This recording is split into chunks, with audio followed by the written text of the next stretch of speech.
¿Vienen bien hasta acá con el tema? Sí, profe. Sí, profe. Sí. Ok.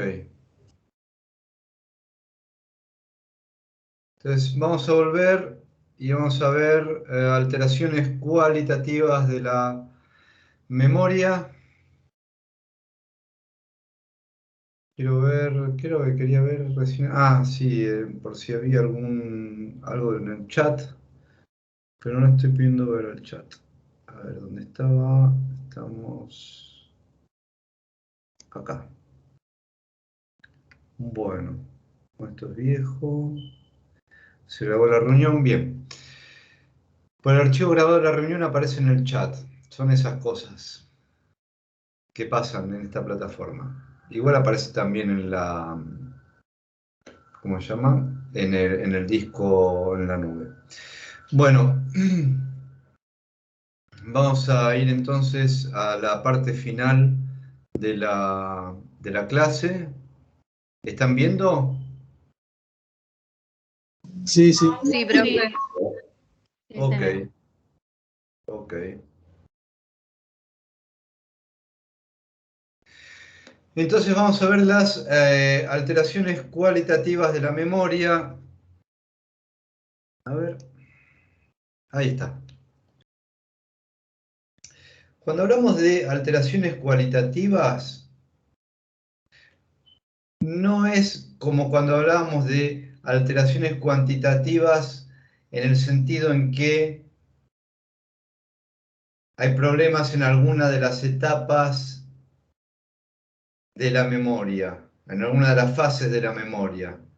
No vamos a estar hablando de problemas de fijación o de evocación o de almacenamiento, sino que vamos a estar hablando de dificultades en el reconocimiento de un recuerdo, de una información guardada como recuerdo. Por eso, las alteraciones cualitativas se denominan también paramnesias, porque hay una deformación de la imagen mnémica. Recuerden el sistema clasificatorio que utilizábamos cuando hablábamos de imágenes, cuando hablábamos de ilusión y alucinación. Bueno, acá sucede algo parecido, pero no con los sensoperceptivos, sino con el recuerdo. Por eso, cuando hablamos, por ejemplo, de ilusión del recuerdo, también conocida o clasificada como alomnesia o ilusión del recuerdo, de lo que se trata es de una evocación deformada del recuerdo de una vivencia. Muy similar a lo que es la ilusión como imagen sensoperceptiva, ¿sí? Una evocación deformada. Es muy típico de los síndromes delirantes y también de la fatiga mental. La fatiga mental, como ocurre también en la ilusión perceptiva, sensoperceptiva. La alucinación del recuerdo, que es muy propia de síndromes confusionales y de procesos demenciales, tiene que ver con la sustitución de un recuerdo por otro.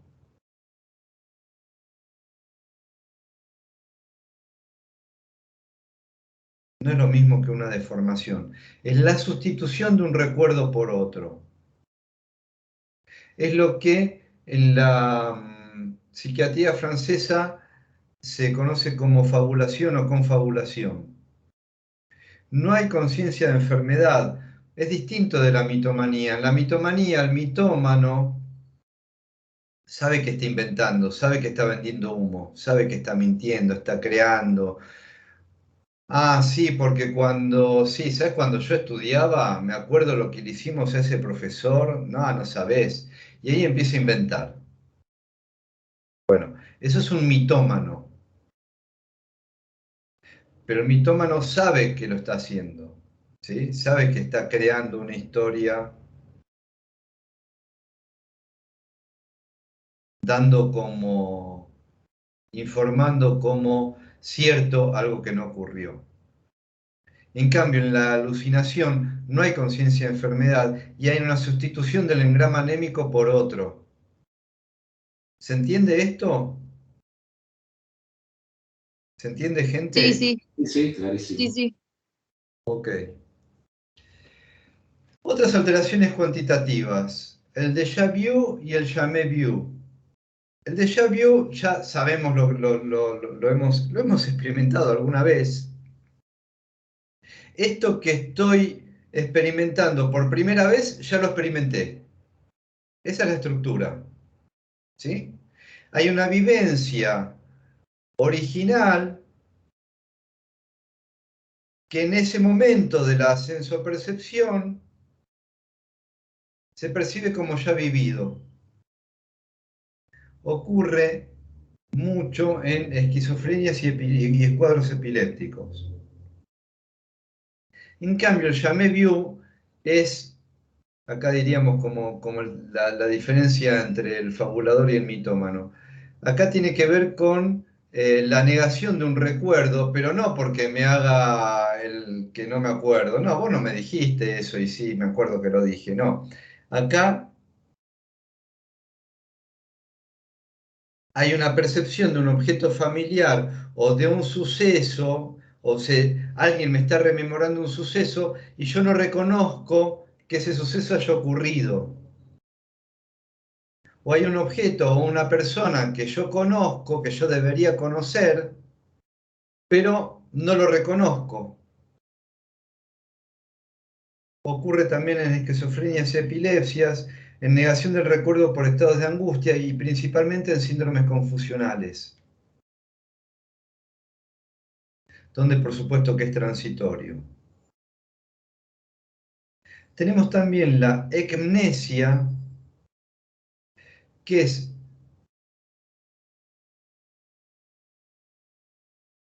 una persona pariente de un paciente le pasaba esto. Terrible.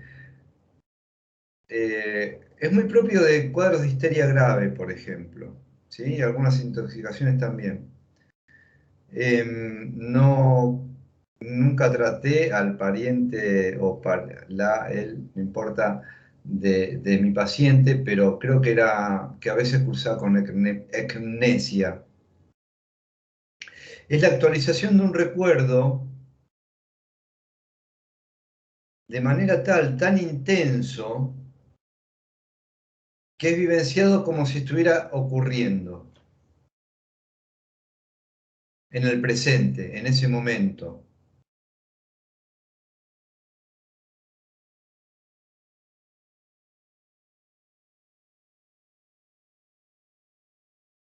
Incluso como si, no, si recién tal me dijo algo, es distinto a lo que vos me estás diciendo. No, no se lo dijo recién, se lo dijo hace 10 años.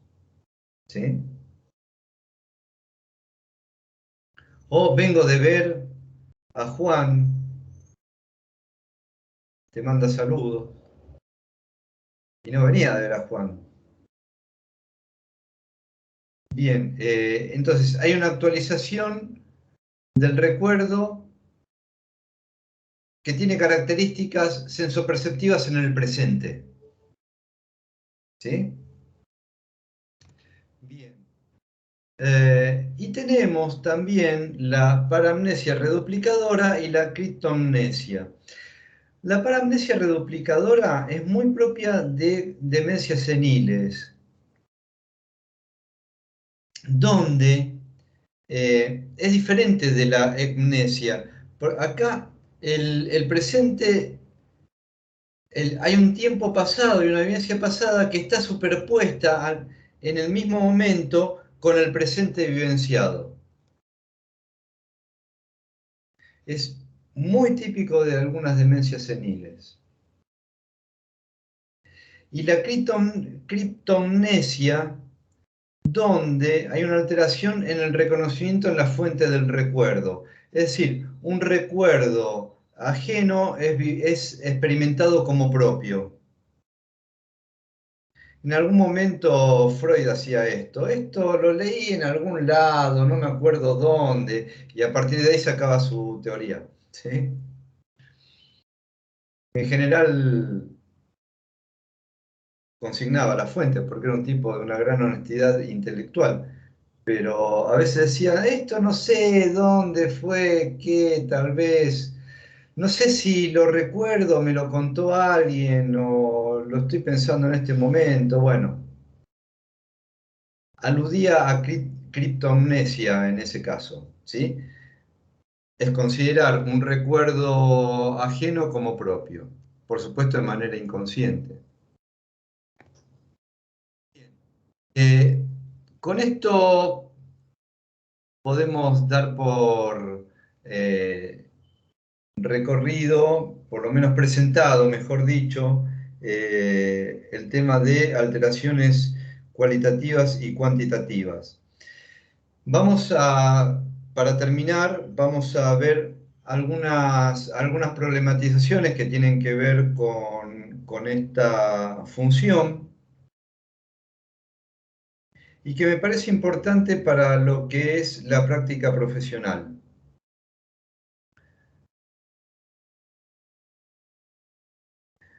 Como les comento siempre, por lo menos desde mi punto de vista,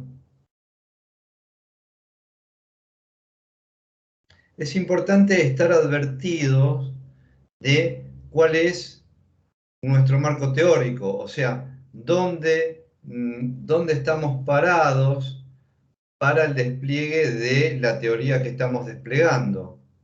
Para el despliegue ¿En qué teoría nos paramos para desplegar la actividad que estamos desplegando, mejor dicho? ¿Por qué les digo esto? Porque, y este es un tema donde es importante tenerlo presente, si yo me paro, por ejemplo, en el concepto de inconsciente freudiano, va a ser una cosa. Si me paro en la psicología, las terapias cognitivo-conductuales, va a ser otra cosa. Y lo que voy a tener más presente de lo que es memoria va a tener que ver, en el caso de las cognitivo-conductuales, con condicionamientos o incluso a lo sumo consejos cognitivos. Si me paro desde la teoría freudiana, voy a estar pensando en la rememoración y la importancia en la psicoterapia, en esa terapia, de hacer consciente lo inconsciente, de trabajar con esas representaciones que acceden a la conciencia solamente como formaciones del inconsciente, es decir, como actos fallidos, como recuerdos o como chiste o como sueño. Vamos a hablar de la represión, entonces de representaciones que son desalojadas de la conciencia y que van al inconsciente, etcétera, como ya hablamos, y con todo lo que implica, todo lo que está descrito por Freud en las vías de formación de síntomas, por ejemplo. Entonces ahí la clínica va a estar orientada a la rememoración en el sentido de ciertos contenidos traumáticos o de qué se hace con esos contenidos traumáticos que no son memorables, ¿sí? Ahora, si estoy en el psicoanálisis lacaniano, no voy a estar pensando en eso, voy a estar pensando en lo que no deja de no escribirse y repite, pero que no tiene que ver con el mecanismo represivo. Y es interesante tenerlo presente, entre paréntesis, y no es la materia, por eso nada más que lo voy a decir como una nota al pie. Esto es muy importante porque si están haciendo psicoanálisis lacaniano es una cosa y si están haciendo psicoanálisis freudiano es otra. Y ahí tienen que desambiguar, tienen que, desde el principio, y si no tendrán que desaprender, pero sépanlo. Ahora, de todas maneras, aún con esta concepción más de Lacan, aunque no de todos los lacanianos. De todas maneras, acá también es importante la rememoración. ¿Por qué? Porque para el material con el que voy a trabajar, el material de sesión, de diferentes sesiones, para trabajar con el significante, aún para trabajar con el significante y no con representaciones como Freud, aún para trabajar con el significante, y teniendo que trabajar con los tres registros, es importante también la rememoración. Es importante que se construya historia. En todo momento, sea cual fuere la corriente desde donde trabaje, voy a estar hablando de rememoración, voy a estar apelando a la rememoración. Si estoy en cognitivo-conductual o en sistémica, y de alguna manera porque estoy hablando de creencias y de sesgos cognitivos y cómo es procesado, por ejemplo, un recuerdo o resignificado incluso. Si estoy desde Freud, evidentemente, porque hay recuerdos traumáticos, etcétera, el acceso a la conciencia, el esfuerzo de desalojo, etcétera. Y si estoy del psicoanálisis lacaniano también, porque necesito material de sesión, necesito una lectura lógica sobre ese texto.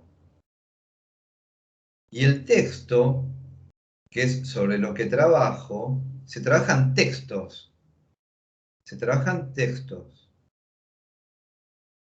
El texto sobre el que se trabaja, casi podríamos decir que el sujeto es un texto. El texto sobre el que se trabaja depende de una rememoración, no solo de una asociación supuestamente libre. Supuestamente libre. Bien, ¿a qué venía esto? A que vamos a desplegar algo que tiene que ver con lo social, de lo biopsicosocial, y esta problematización que les compartía recién, que tiene que ver con la práctica profesional. ¿Qué tiene que ver lo social en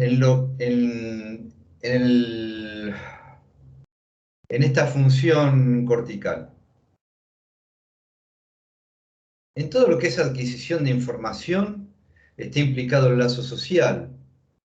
Por lo tanto, en todo lo que es el estímulo necesario para que, a partir de la atención y de todos los procesos sensoperceptivos y de conciencia, motivación, etcétera, podamos fijar y guardar información, participa el lazo social.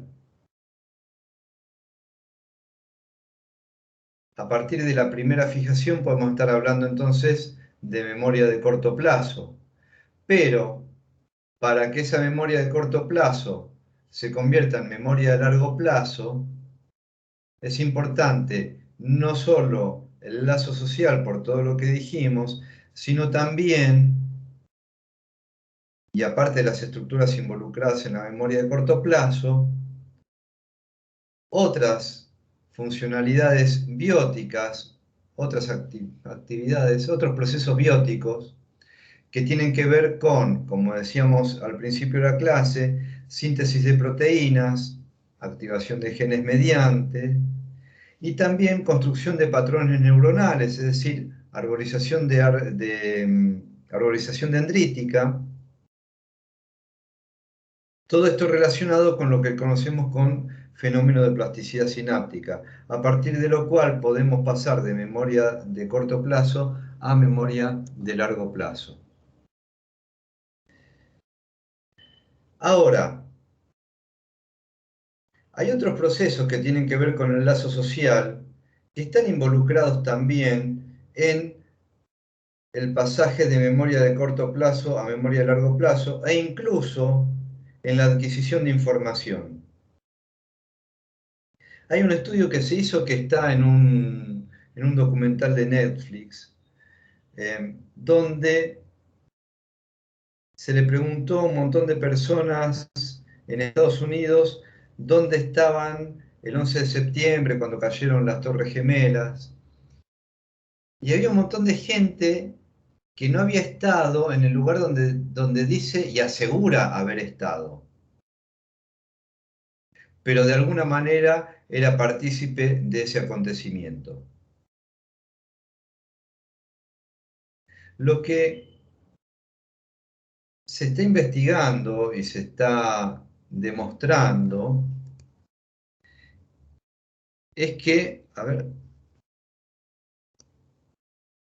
es que el estrés y el dolor, principalmente se investigó en el dolor crónico, pero en el dolor en general y en situaciones de estrés,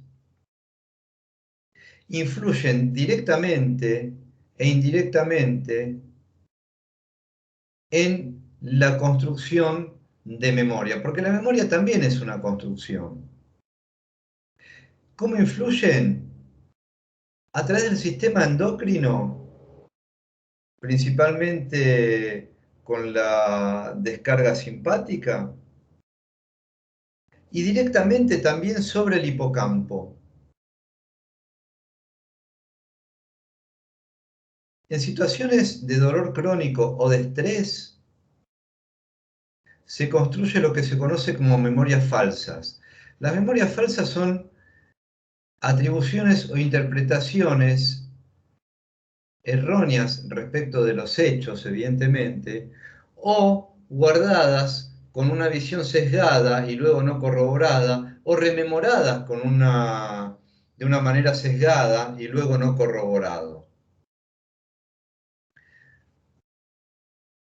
Una población de control en un experimento no sometida a una situación de estrés tiene más información certera que una guardada como cierta que una población sometida a una situación de estrés y viceversa. Hay mayor cantidad de memorias falsas en poblaciones sometidas a situación de estrés. Y esto me parece muy importante en tiempos, como diría Bauman, de modernidad líquida y de hipervelocidad, donde estamos permanentemente sometidos a situaciones disruptivas y a situaciones de estrés. Y creo que cada vez más, con más frecuencia.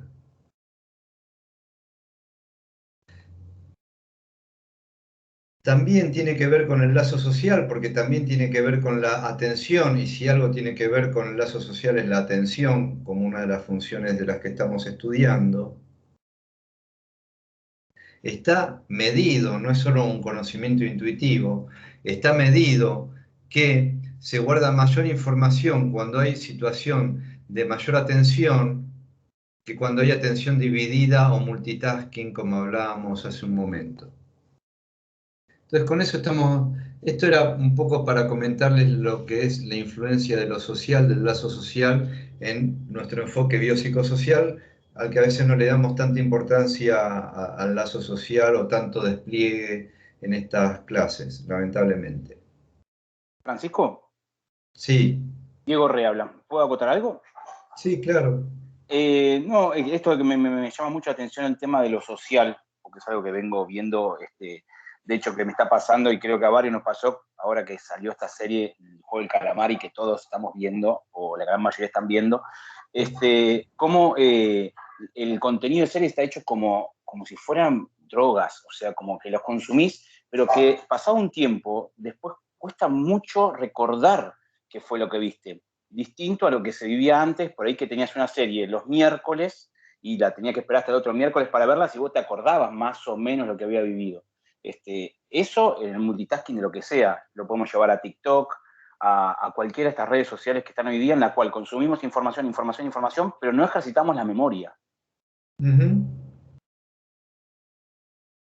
Nada, Sí, eso quería agregar, porque la verdad que me llama mucho la atención cómo estamos yendo como sociedad, a lo cual cuesta muchísimo recordar un montón de cosas. O sea, no estamos ejerciendo la memoria, o sea, no la estamos ejercitando. Pensamos que sí, pero no. O sea, no es lo que es consumo de información nada más, pero no guardamos, no se genera ese proceso, me parece. Estoy sí, generalizando, obviamente, ¿no?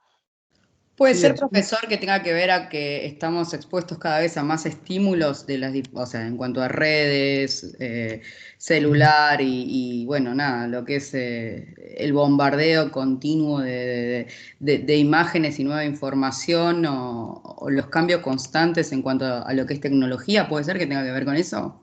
sí, también, por supuesto. Sí, sí, sí, absolutamente. Estoy de acuerdo con lo que decían los dos. Eh, no solo tiene que ver con una sobreestimulación, tiene que ver con dispositivos, tanto dispositivos tecnológicos como dispositivos sociales. Y lo que es interesante ver también, que de alguna manera lo decía, ay, me olvidé tu, Diego, Re. Sí, sí, Francisco Diego Re. Sí. Gracias. Conozco otro Re, por eso me estaba dudando en el nombre. Somos varios, Eh, parece que no, pero hay bastantes. sí, em, que hay una cuestión de sobreestimulación, es cierto, y también se consume información, se cree que se guarda esa información. No hay un proceso de memoria, estamos delegando la memoria, es lo que yo llamo subjetividad vicaria. Estamos delegando un montón de funciones en una tecnología o en otros o en un dispositivo. Y creo que a la par que hay menos memoria biótica y más memoria electrónica, hay una manipulación diferente de esa memoria y hay un cambio en la subjetividad también. Hay cambios subjetivos importantes. No solo porque no podemos sustraernos fácilmente de ese tipo de estímulos o incluso de ese tipo de ofertas culturales, sino también porque tanta información necesitamos manejarla de otra manera, tantos estímulos, como decía recién la compañera, necesitamos manejarlos de otra manera y es muy difícil sustraerse a tanto estímulo. Un amigo mío se fue a vivir al Bolsón y se fue a vivir al Bolsón y a dedicarse prácticamente a la vida contemplativa. Eh, y claro, estuvo hace poquito en Buenos Aires y estaba loco, se quería volver. Vino evidentemente a visitar a la familia, se quería volver. Y está conectado a internet todo el tiempo, pero estaba expuesto a otros estímulos, evidentemente, y otro ritmo. Sí, eso también tiene que ver con la posibilidad de procesar toda esa información y de qué información guardar también. Bien, vamos a ir terminando. Les quería comentar o quería linkear un poquito todo este tema con plasticidad sináptica, que es algo, uno de los conceptos con los cuales linkeamos muchas veces. Principalmente por lo que significa, no me voy a detener esta vez en esto, tal vez cuando veamos aprendizaje volvamos de vuelta a no, ya vimos aprendizaje. Se podía ver este slide que tiene que ver con el proceso mm, de aprendizaje, cómo está emparentado con la plasticidad sináptica. Pero principalmente me interesaba linkear el fenómeno de plasticidad sináptica por todo lo que es la rememoración y la resignificación.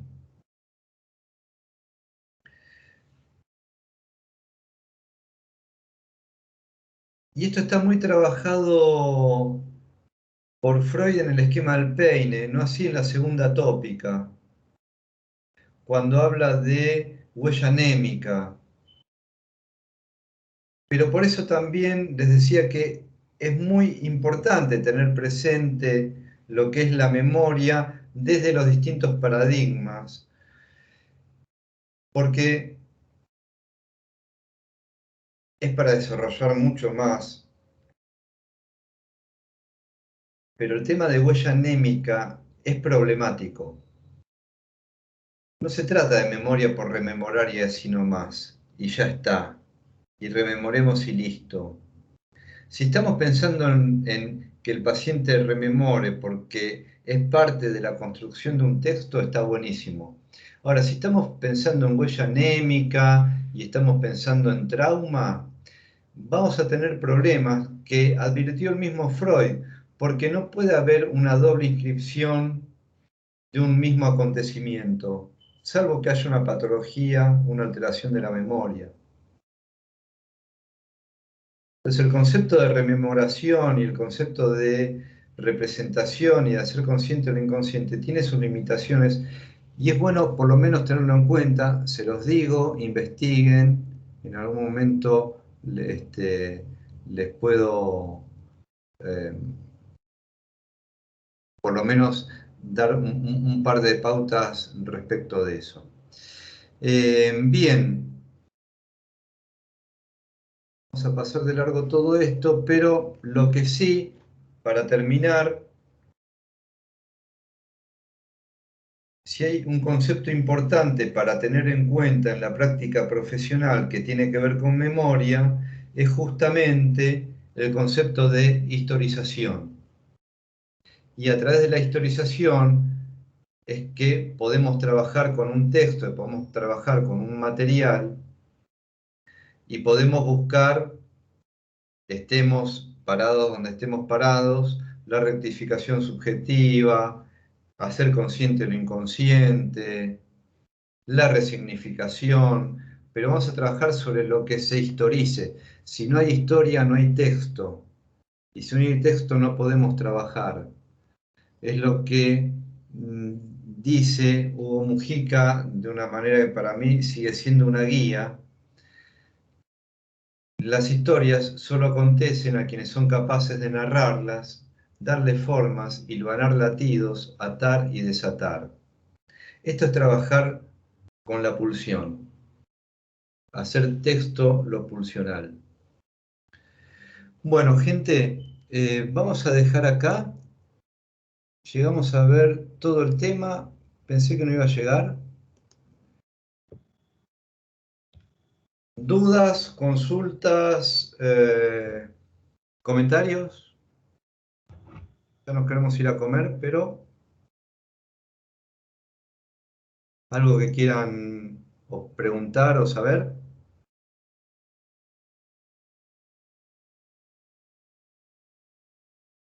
Bueno, entonces nos vemos el martes próximo. Vamos a ver motivación y lenguaje.